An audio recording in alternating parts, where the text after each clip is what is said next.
Long gone we must be counted to the united and one. In this land we are discounted. Got to end our division amongst men now.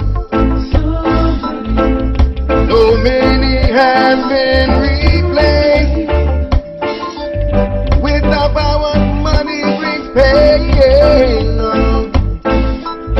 There's no reason to be anxious. Got to stand up and rise again now. All over the world, people are changing, changing. My God, for the better. All over the world, people are changing, changing. Good afternoon. Happy 420, everybody out there. My name is Ed Engelman, and I'm happy to say I'm from Minnesota.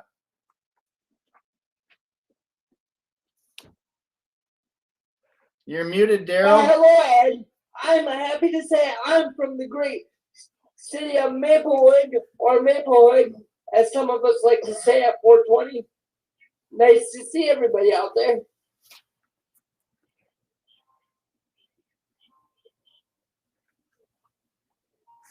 Hey everybody, it's Sticky Nicky here, joining you from Maplewood, Minnesota. Having a good time? Is it Friday yet? Almost. I sure like that song in the beginning because, you know, I think Bob Dylan said, times are a-changing, and we need to change the marijuana laws. That's right. We're here about legalization, folks, however you like to play it. Today is February 18th, 2021. Welcome to the Wake and Bake Daryl Paulson, Ed Engelman's Afternoon 420 Tuesday and Thursday shows. We hope to see you here once in a while. We got a little Minnesota law legislative update about legalization and also movement in the medical cannabis study program that we have here in the state. So I'm going to turn it over to Daryl. He can go ahead and give us a little bit of his rundown on how things look to him today in the state of Minnesota and cannabis laws. Well, thank you, Ed. Thank you. It's a promising day here in the great state of Minnesota. We have approximately, we have a full legalization bill, the first time in ever state history that's ever been done and introduced in both bodies.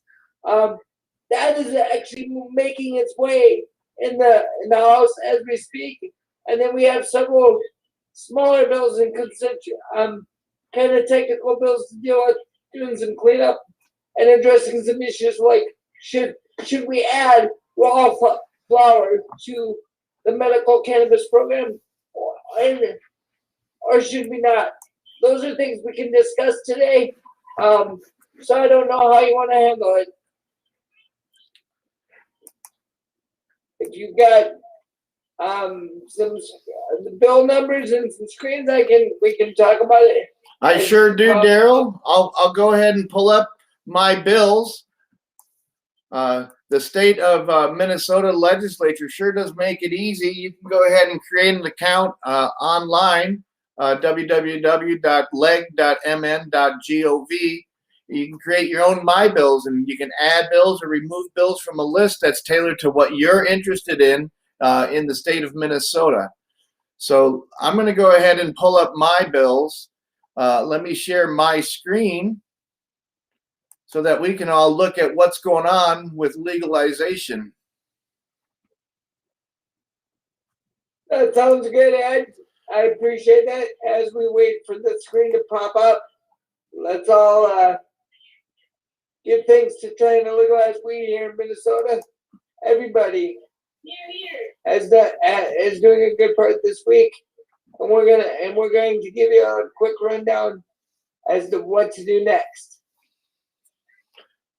So here it is, Daryl. Here's the list, and of course, everybody, the big buzz right now is the full legalization bill, HF 600, right at the top of our list here in the House File 600. Yes, that bill is a very comprehensive bill. That bill is about 247 pages long. It addresses everything such as production. It addresses law enforcement issues. It addresses business issues. It addresses some social equity issues.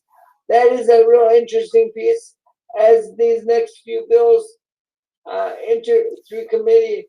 It will be important for us to hold on to that social equities piece, as that means that we will intentionally put money profit from the marijuana that we potentially sell and distribute in Minnesota. We'll put it back into areas and neighborhoods where we've traditionally taken it out of by law enforcement or by disenfranchising small sales of marijuana. We'll put money back into those communities that we haven't done so in a long time. It's a very comprehensive bill, Daryl, and it actually has finally, it was voted on in committee earlier this week, and we have a little clip from that Senate hearing, that House hearing. We'll play for you in a little bit. I do want to tell you that it was now forwarded on to the Labor, Industry, Veterans, and Military Affairs Finance Policy Committee. And they're having a hearing, and this is important, people, and we'll get back to this again later on when we discuss this bill as well. But next Tuesday, they're having that hearing, and if you want to testify, we'll have the information up in a little while. Okay, you have until that day to go ahead and try to get a hold of them and testify. So that's HF 600. We'll come back to HF 600 much more. Daryl, do you want to explain what's going on with these other 4 bills in the House? Yeah, to the best of my ability, I can try to do so. Well, I don't know if I could take them in order or anything like that, but let's first off go ahead and explain that they were introduced and read into the Health Finance Policy Committee, Tina Liebling's committee, correct? And so even though the webpage isn't updated, it sounds like they're going to get carried over, I think, or something like that. Daryl, you know more about that. So all 4 of these bills that Daryl's going to talk about next have already had action taken on them. Daryl, you're muted. yeah, I can't. That screen's real small for me, so if you help me out, just tell me the bill numbers as we go down. I sure will. The first bill I'd like to talk about is a small provisions bill. It is a small technical bill.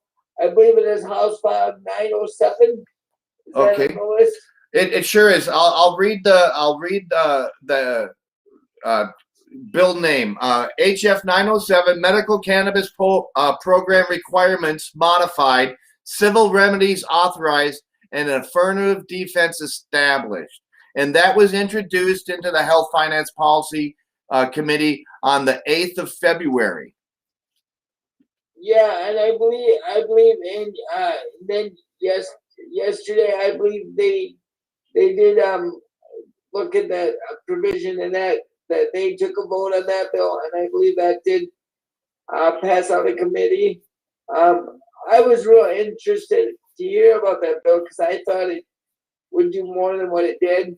But what it essentially does is it lifts the lifetime ban if somebody got caught or got in trouble for the medical cannabis program.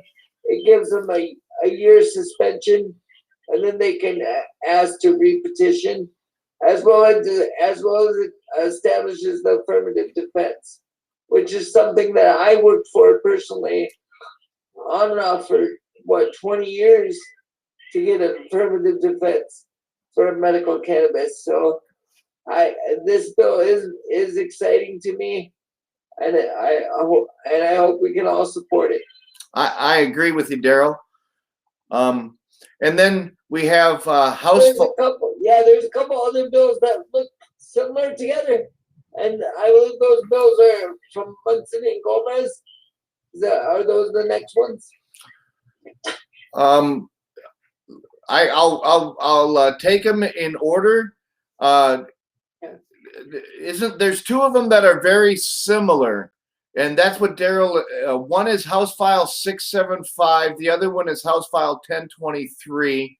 House File 675, cannabis. Health Commissioner required to apply for Schedule 1 exemption for medical use of cannabis and marijuana and non-synthetic THC reclassified from Schedule 1 to Schedule 2 controlled substance. Now, HF 1023 is almost the exact same wording.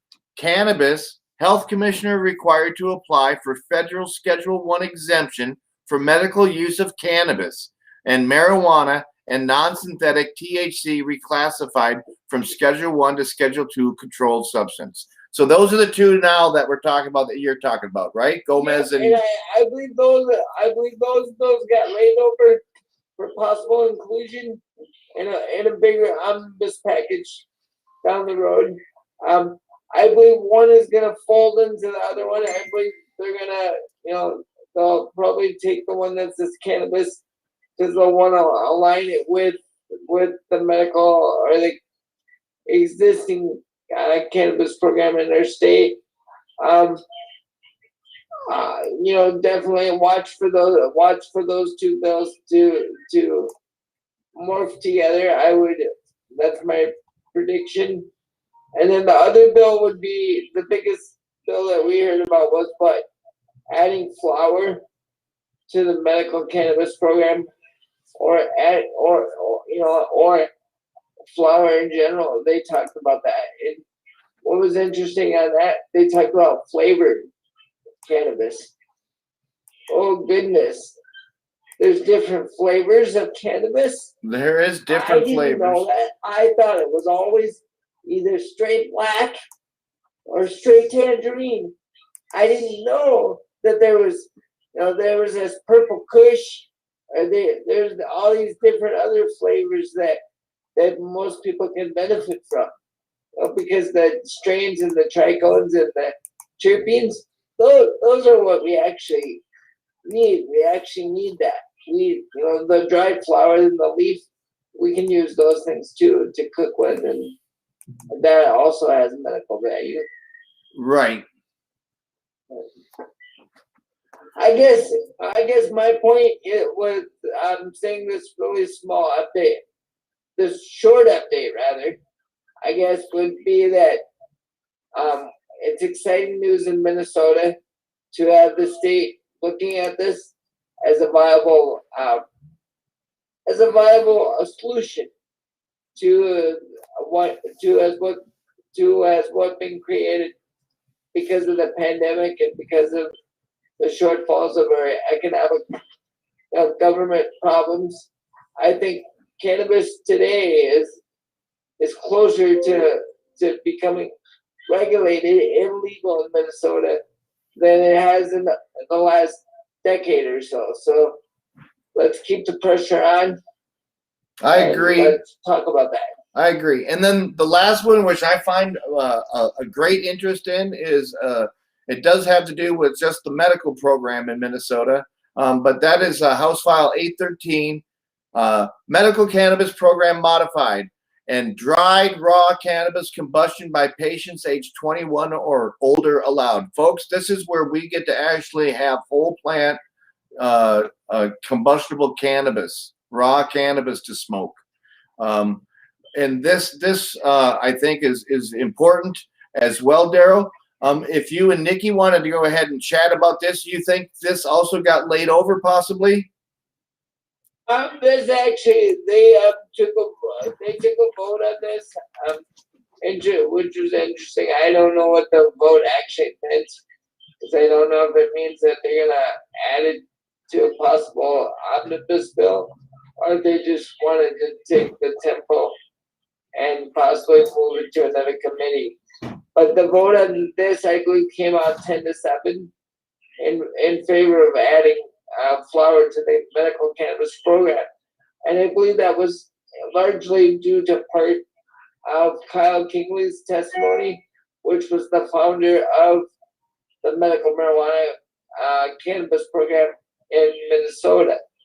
He's an emergency room doctor out of Minneapolis, and he seen the benefits of medical cannabis due to a large academic and a large opiate problem. And so he, over the course of time, he has softened his viewpoints and said that smoking raw flower and benefiting from raw flower in combustible form is a benefit, or at the very least, it helps with some of the side effects of pure cannabis. So he's seen it as a win-win, and it's taken him 4 years or 5 years to change his mind. So that's pretty exciting news. I was excited to hear that.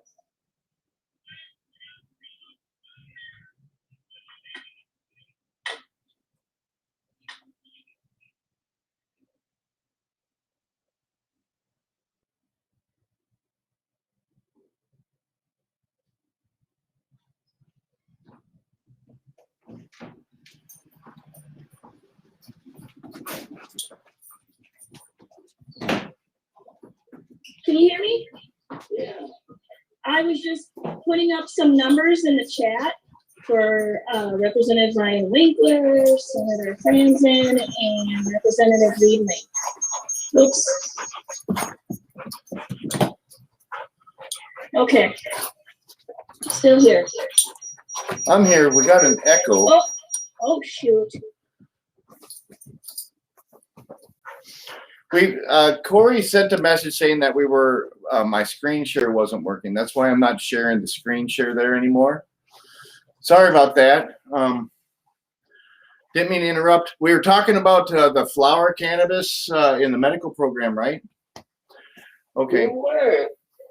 We were. We talked about like I said, they took a vote on that one. And, it was interesting. I don't know if that meant that they were gonna pass that one through and lay that over for possible inclusion. But I believe, that's all promising. And like I said, it was largely due to Dr. Kyle Kingsley in his part of, in his testimony as to, the benefits, if there are any benefits of combustibles, smoking of cannabis, because basically, if you combust anything into your lungs, you're harming your lungs. But he said because of the side effects, were basically a complement to the raw pure cannabis, that he now believes that adding flower to the cannabis program is a necessary tool to use, because some people can't use the raw, the purest form, and they need something a little bit less. But so I thought that was interesting to hear him say that. Absolutely. And the other thing is, I think it just really leaves what we heard this week and what we know of next week. There's another hearing coming up, and they're asking particularly for testimony. What we heard is that I think it's getting closer where Minnesota can no longer ignore the benefits of cannabis and the benefits of marijuana. They'll have to pay attention to it at some level and some shape, and they can no longer say, we have to study this. We have to take a look at this. We've been looking at this for decades and decades and decades and decades and centuries, if you want to get technical.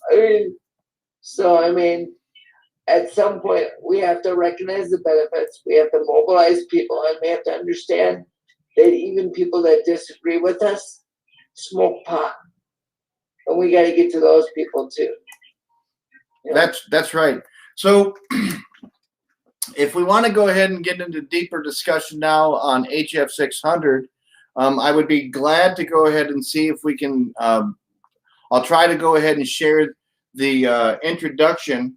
It's about 7 minutes long by Ryan Winkler, the author of HF 600. That's correct, right, Daryl? Yes, it is. Yeah, he's the chief author. So He's done extensive work around this issue, around the state. He's held countless listening sessions for the last year or so. So everybody, almost anybody, has had an opportunity to weigh in on this issue if they wanted to. all right, please, I think it was Corey that sent me the message about my other screen sharing didn't work. Let me know if this doesn't work out there and we'll try something else. But right now, we'll give this a shot. Let's do it. Share. Thank you, Mr. Chair, and the committee taking time today to consider this bill. While we could spend hours discussing the commerce implications of this bill in front of this committee, I want to assure you that on the many, many committee stops this bill has in front of us, there's a very good likelihood that you will see the bill more than once, and we will consider issues that relate to commerce but might be more properly discussed in committees like health, education, taxes, and local government and state government. So we have a lot of stops to make, a lot of discussion to have, and this is the first kickoff moment. The reason this bill is in front of you today, Mr. Chair and members, is because we have cannabis laws in place today that are doing more harm than good. Cannabis is widely consumed today in Minnesota. It is prevalent in every community in the state and widely available for people from youth to senior citizens. We have a medical program that currently exists, which is expensive and difficult for people to access. So we have a product that is available widely, but is regulated poorly. We have a product for which we use the criminal justice system to use criminal penalties, sanctions, and policing in order to keep it out of the hands of the public at large. That system doesn't work and creates significant harms. Depending on which data you look at, African Americans in Minnesota are somewhere between 5 and 10 times more likely to be arrested and incarcerated for cannabis possession or cannabis-related crimes than white Minnesotans, despite the fact that use between the two groups is roughly the same. We have heard testimony and conversation around Minnesota about the relief that seniors and veterans get from cannabis, especially in comparison to other drugs that are prescription in nature for diseases like for conditions like PTSD, cancer, and all sorts of pain-related ailments. Cannabis is a relief for very many people, and our medical program does not work very well. In addition to the racial inequities in our criminal justice approach to cannabis, we waste considerable resources on cannabis enforcement that could be better used elsewhere. And I say waste because it largely doesn't work. In the United States today, and there is every reason to believe this is true in Minnesota, something like 2/3 of adolescents say that cannabis is either easy or very easy to access. In addition to the fact that the system doesn't work very well and the harms that we create through the criminal justice system are unintended consequences, we have a system in which consumers do not know what they're getting because it is unregulated. The state has foregone considerable tax revenue because the marketplace is illegal. And in general, people feel that a product that can be used responsibly should be something that they are able to decide to use or not use. Cannabis is less dangerous than alcohol. Cannabis is less dangerous than tobacco. Both products, both of which are legal and regulated. So from multiple perspectives, from a health perspective, from a racial equity perspective, from a criminal justice reform perspective, from just being able to do a better job of regulating a product that can be used responsibly, it is time for Minnesota to change its cannabis laws. In addition to all of that, public opinion is changing significantly. Something like 2/3 of Americans and a similar number of Minnesotans believe that cannabis should be legalized for adult uses. When we have a product that is broadly supported for legalization and we are using the criminal sanctions of prison, parole, probation, and felony charges, which can last people's entire lives, to restrict access to it, we are doing a deep injustice. But as public opinion changes, in addition to undermining the credibility of the criminal approach to cannabis, we also are seeing more and more states legalize it. 15 states currently have full legalization in the United States. As that becomes more prevalent, the ability of law enforcement to keep cannabis out of the hands of Minnesotans will further diminish. It becomes too easy to get it from too many places that are legal where they purchased it for Minnesotans to take seriously any kind of criminal sanctions. I think you all probably know that in this last election in South Dakota, voters there overwhelmingly voted for Donald Trump's reelection and overwhelmingly voted for cannabis legalization. So in addition to rising public support, legalization enjoys broad bipartisan support.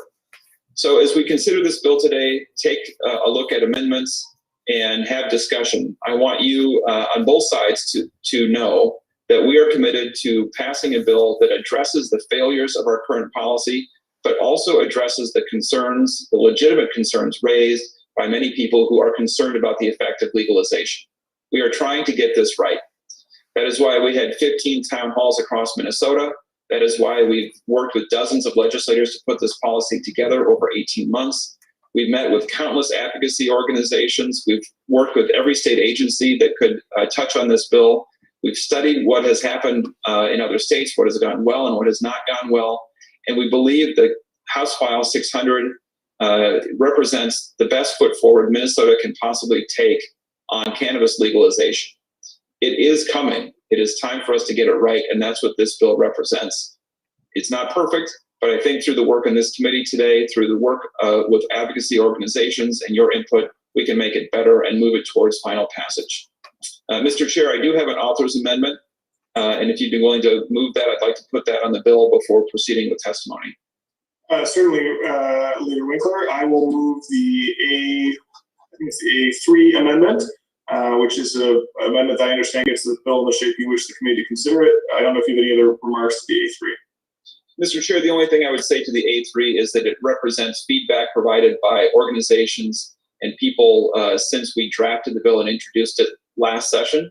So we make changes to the Cannabis Management Board to represent more people with a social justice background and organized labor. We make clear that the Clean Indoor Air Act is not affected by passage of this bill, and we make a number of other technical changes that I think put the bill in better shape based on the feedback we've received. And so I think with this amendment, and I should also say these amendments are based on our work here in the Commerce Committee. As we move to other committees, we expect to see other amendments addressing other issues we have had raised by both members of the House as well as advocacy organizations.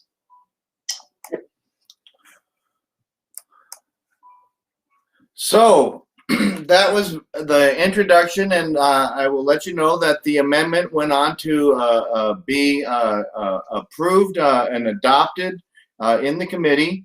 Again, the website isn't quite updated with that amendment language yet, but give them a little bit of time and it'll be there. So that's the discussion opener. And if we want to go ahead and now go a little bit more in depth on House File 600 and then moving legislation in Minnesota forward in general, I'm ready to open it up, Daryl and Nikki.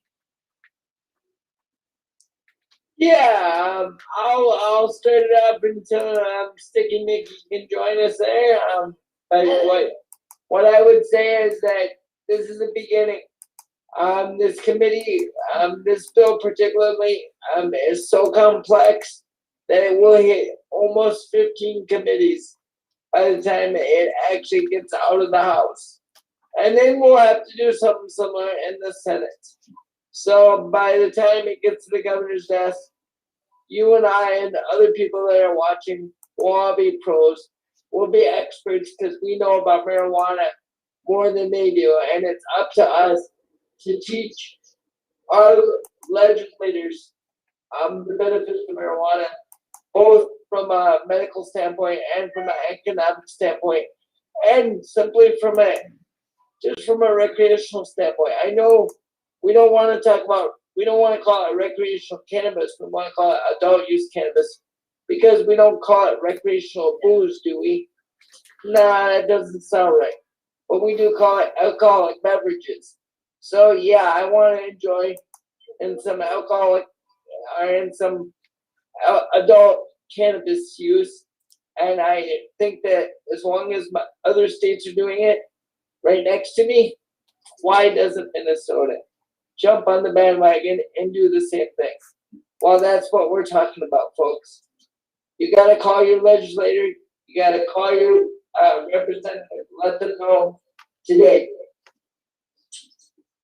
What do you think, Nikki? Hey, hold on.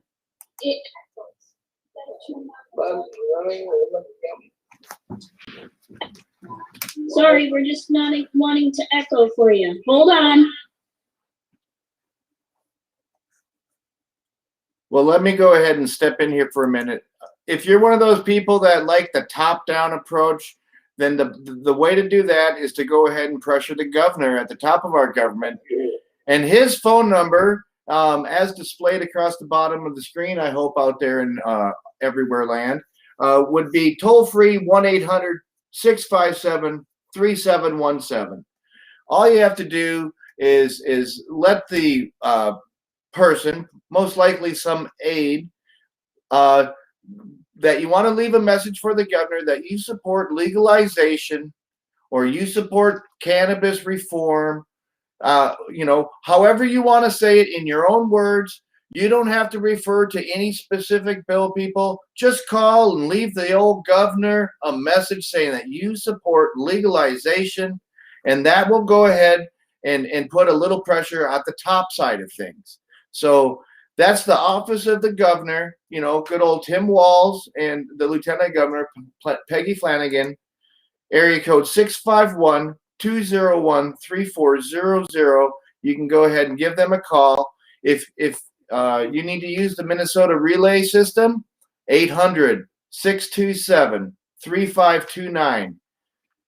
Again, toll free to the governor, Tim Walz, 1-800-657-3717. Let them know you want to go ahead and get pressure on our legislator to get a cannabis legalization bill on his desk so he can pass it.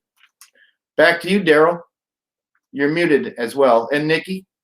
I'll take over. Hey, Ed, good. Thanks for all the great phone calls. And Ed is right. I always say that if somebody like me, I'm just a disabled mom who just sits around my kitchen floor all day. And if I can do it, so can any of you. And that's all it takes is that phone call. It takes 5 minutes. Just call them up, say, hey, we want to legalize marijuana because it helps me live my life every day. And, the thing that I have kind of done for the last 10 to 12 years is teach other people how to access their state government and local government, mostly along the lines of disability, but also transportation and healthcare and things like that. But, organizing skills and tools are universal skills and tools. You can use them in anywhere, any way in politics. And, so there's a few things that I have, little tricks to the trade that I have learned that I think that us as weed warriors, we should also do. If we want to pass legalization of marijuana, we need to come together as a group and say, we are going to legalize marijuana. Which legislators are down with that? And if we come together collectively, then we will win. That's all there is to it. And so I'm going to show you real quick a strategy. It's just an organizing strategy. It may look weird, but it's called the spiral method. And it's me and Daryl's favorite thing because our mentor, Rick Cardenas from St. Paul, Minnesota, taught us this. It's called the spiral method, and you can use it in any type of organizing tools. So it looks really weird. It looks like a tornado. But if you think about it in 4 different sections and inside and outside.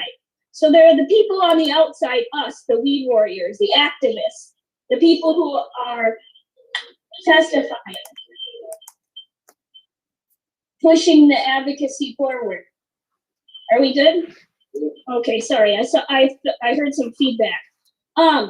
So there's inside and outside.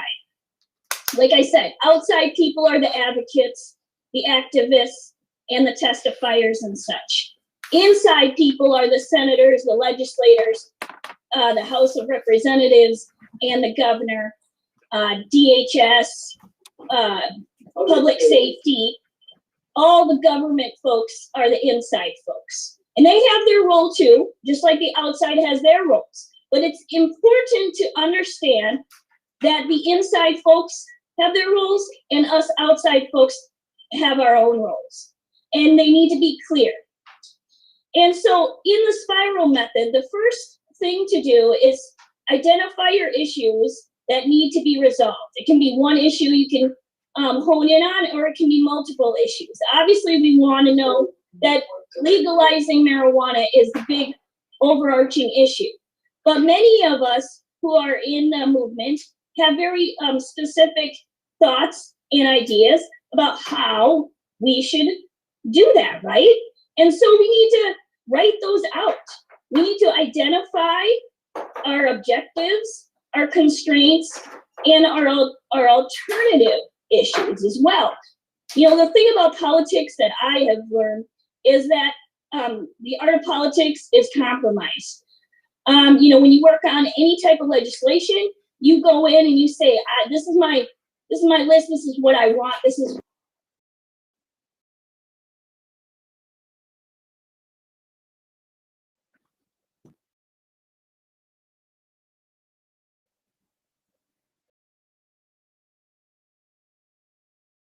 And there's things that you take. And hopefully at the end, it's something that everybody can at least work with. Not always, but that's what you want. So in the second step of the spiral method is to analyze and address operational and technical issues. So you want us to do a risk analysis and mitigate and evaluate what you're gonna do. So for instance, so we're gonna draft a bill around legislation.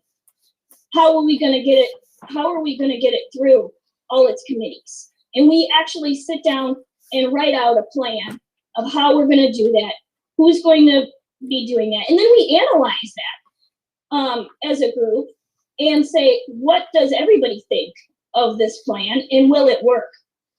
The third step is execution and testing. So we test out our theory, basically, our hypothesis. So we think this bill is going to go through. These are the things that we think it's going to have conflict with.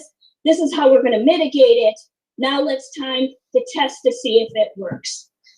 Now, if you're lucky, then your job is done and your execution is done by the way that you planned it.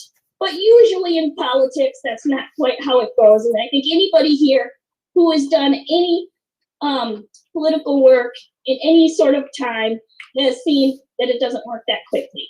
So then what you have to do is is the fourth step of the spiral method is plan a course of action for the next phase. So you review the progress you've made and you plan for the next phase of how you're going to legalize marijuana. And so that's the spiral method in a nutshell. I was going to show some other facts, but Ed, did you want to say anything real quick? Well, I know that the three of us here on the screen have definitely been involved with politics.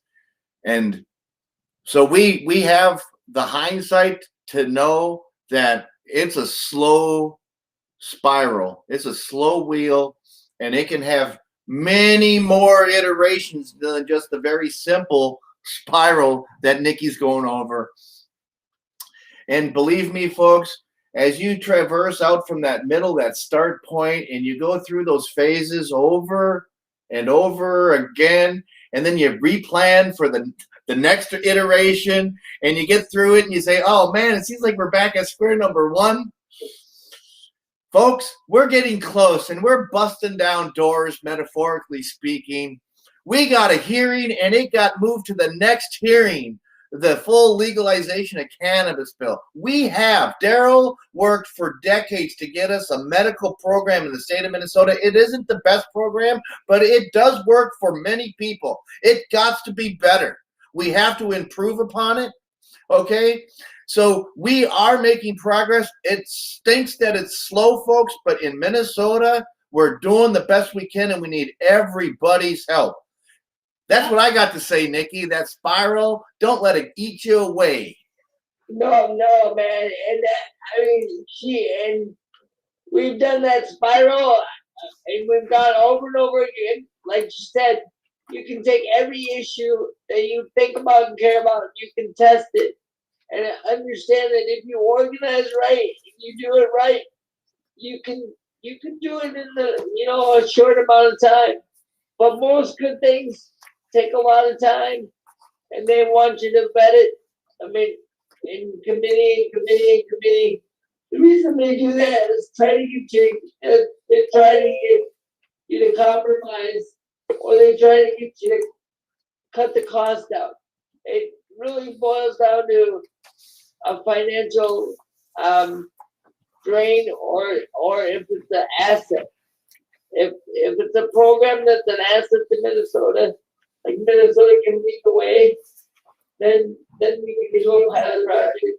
We can do something around that. But if it's a deficit, then we make it, or if it's controversial, like cannabis usually is, we make it run through a bunch of hoops. But I'm determined to help go through those hoops, and I can show people how to do it. And we can do it through the spiral method. We can do it through a number of other ways. We've got lots of tools and lots of tricks to show you. So thanks for that opportunity. Yeah, absolutely. And thank you, Sina, for sharing with us. I have it there. I had it there across the bottom of the screen. You go to that website there, and you can find out who represents you in the state of Minnesota. And before we let Nikki get back to if she's going to go on and cover some other points on this spiral a little more, I just want to let people know that, hey, don't forget to move this forward in the Senate. We really need to go ahead and you need to talk to that guy in charge, Majority Leader Paul Gazelka, and there his number is. It's SF 757 in the Senate, folks. You can call his office and say, hey, we believe in cannabis legalization. Get this bill going, because the Senate's where it's held up in the state of Minnesota. And it's right now sitting on Chair Warren Limmer's desk. It's in his committee in the Senate. If you wanted to get a hearing in his committee and get moving forward in the committee, you need to go ahead and give Chair Warren Limmer a call there at that number right there, folks. Otherwise, Nikki, back to you. Awesome. Thanks, Ed. And yes, I hope that the explanation I had for the spiral method wasn't too ridiculous. But I guess you know what? The main thing that I want to stress is that we are the outside, right? And so we are the activists. And so our job is to mostly know two things. We need to build power. And to build power is to share our stories with each other, and share our stories with our community, and share our stories with our legislators. And I think that telling your story is a very awesome, powerful, therapeutic thing to do that everybody should get in the practice of doing. And it's awesome because you can move on political issues that way. The thing to know about building power is two things. There's two ways to build power: money and people. If you don't got a lot of money, then you got to rely on your people. And how to get power is doing the things that we're doing here together, connecting with each other on an issue and talking about what we agree on. with it and moving that forward. And the other is money. That's what moves politics. But those are the only real two things that we need to know as activists, is how to build power.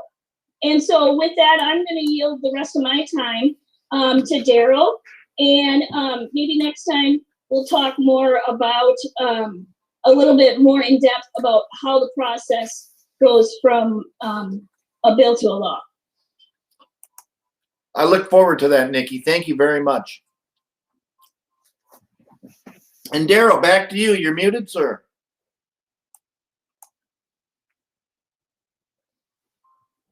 Well, thank you, Ed. I can't really follow up my wife too well. She's good on her content, and I enjoy the spiral method a lot. And some of the other issues about how do we build power and where does power come from? I mean, we can dive into that, but I really think our power comes from how we're affected by cannabis. How are we really affected by the laws currently by cannabis? And how do we see us and cannabis going forward, even in the middle of a pandemic? You know, so and how do we connect our personal stories to legislators so they can say, yes, I had a brother that had that same issue, or I had a sister that cared about that as well. I mean, that's what you're really trying to do, is make that personal connection and make that distinction that marijuana, cannabis, adult use legalization is just like anything else. It should be regulated. It should be controlled. It should be marketed, just like our sister states are doing. We can do some things better than they can do, and we can make some mistakes as well.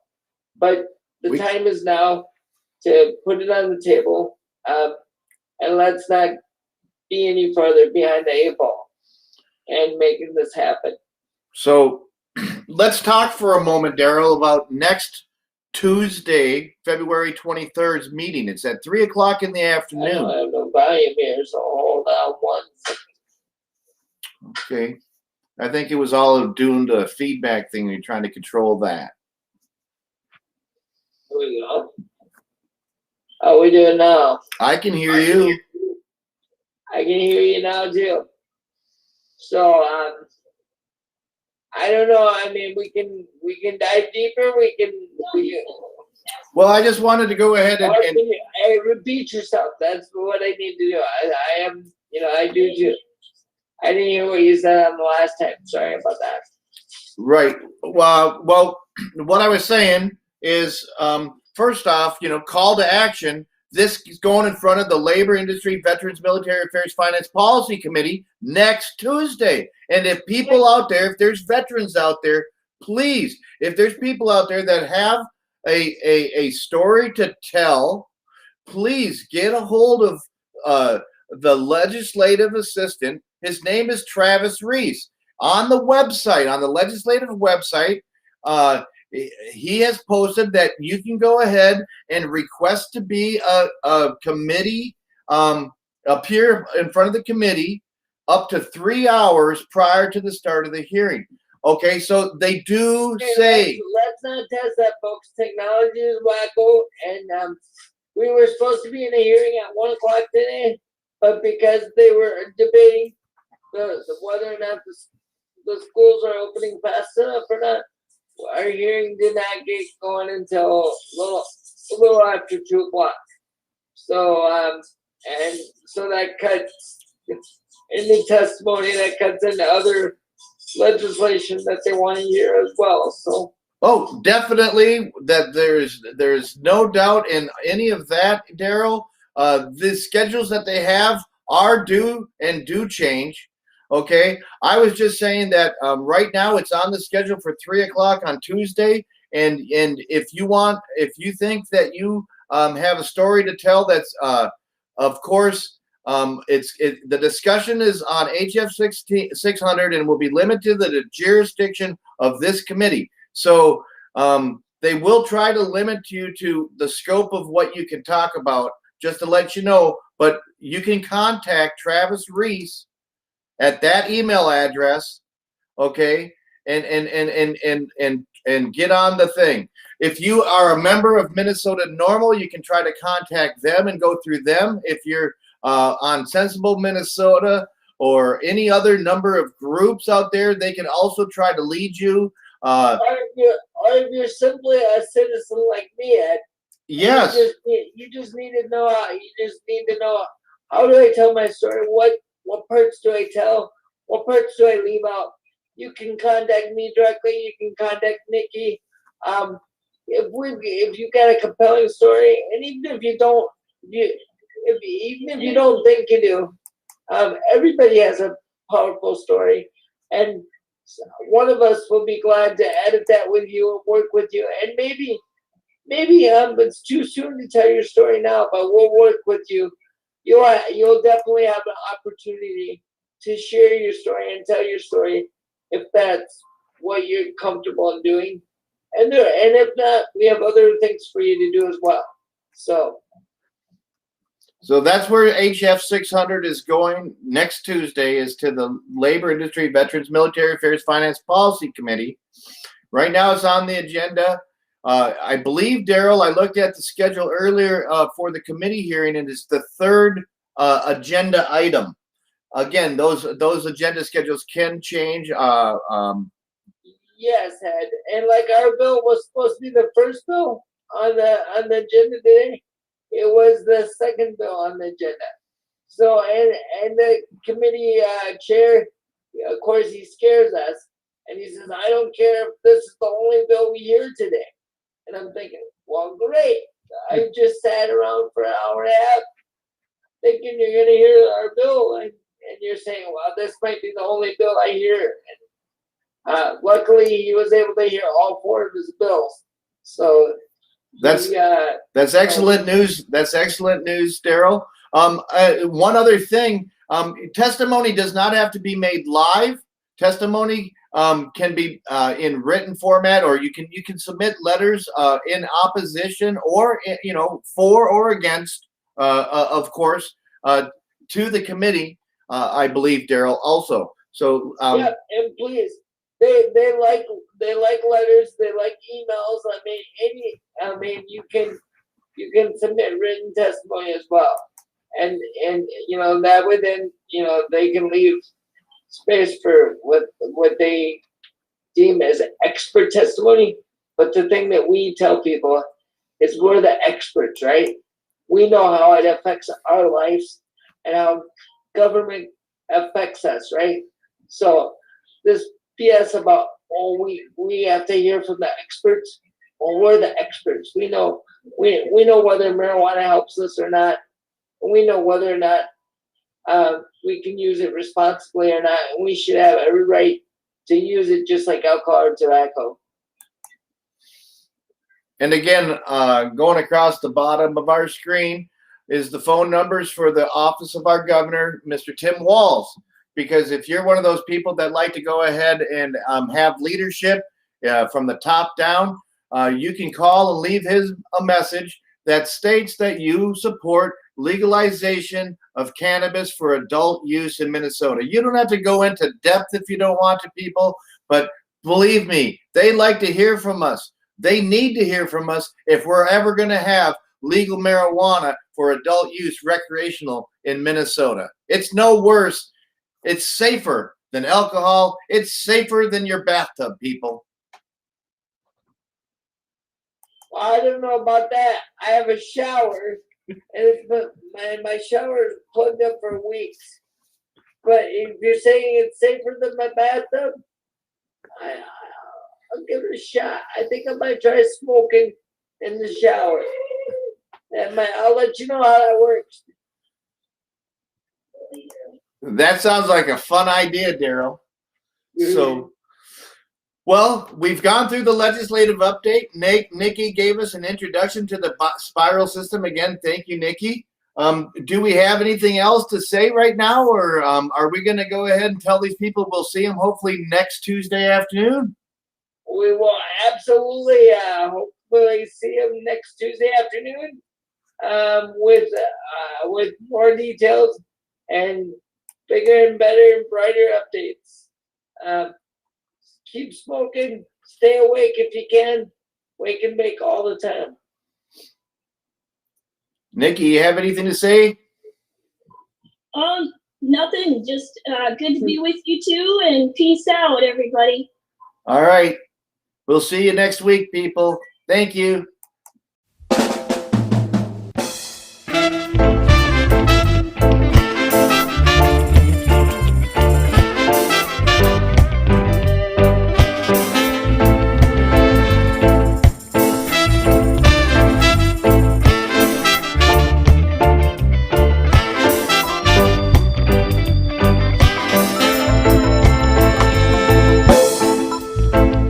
One God we must be counted to be united and one. In this land we are discounted.